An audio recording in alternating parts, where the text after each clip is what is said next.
Èmi ni dẹ́rẹ́bà gbogbo ẹ̀yin ọmọ orílẹ̀-èdè Nàìjíríà o. Bẹ́ẹ̀ sì ni èmi ni awakọ̀ yín. Kẹ́ ẹ fọkàn balẹ̀, níbi ire ni wọ́n wà yín lọ o. Ààrẹ Aṣíwájú Bọ́lá Ahmed Tinubu òun ló ń fi ọ̀rọ̀ ìmọ̀ràn yìí léde fún gbogbo àwọn ènìyàn. Èmi ni awakọ̀ gbogbo ẹ̀yin ọmọ orílẹ̀-èdè Nàìjíríà. Ẹ̀yin ni èrò ọkọ̀ mi tẹ́ ẹ jókòó sínú ọkọ̀ dánfà àti móòlù ẹ̀. Ẹni tó bá yọ apá kan ó lè jábọ́ lójijì. Ààrẹ Aṣíwájú Bọ́lá Ahmed Tinubu. Ọ̀rọ̀ tí ààrẹ orílẹ̀-èdè Nàìjíríà Bọ́lá Ahmed Tinubu sọ fún àwọn mínísítà tuntun tó ṣẹ̀ṣẹ̀ búra fún gẹ́gẹ́ bí ọmọ ìgbìmọ̀ ìṣèjọba àpapọ̀ orílẹ̀-èdè Nàìjíríà.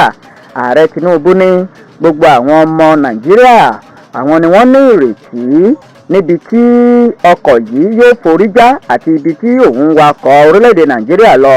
Ó ní gbogbo àwọn mínísítà yìí ló ní ipa láti kó lọ́nà kan tàbí èkejì kí orílẹ̀-èdè yìí kó lè dúró re. Ó ní gbogbo àwọn mínísítà náà gbọ́dọ̀ mọ̀ wípé àwọn kì í ṣe mínísítà agbègbè kó wá wọn tàbí títí ìpínlẹ̀ wọn, bí kò ṣe aṣojú pàtàkì fún orílẹ̀-èdè Nàìjíríà káàkiri orílẹ̀-èdè àgbáyé.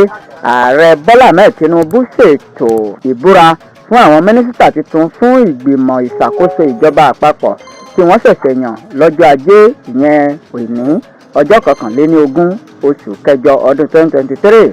Àwọn mínísítà 55 ni ààrẹ Aṣíwájú Bọ́lá Ahmed Tinubu búra fún ní gbọ̀ngàn ìgbàlódé ńlá tó wà ní Aso Rock ní ìlú Àbújá.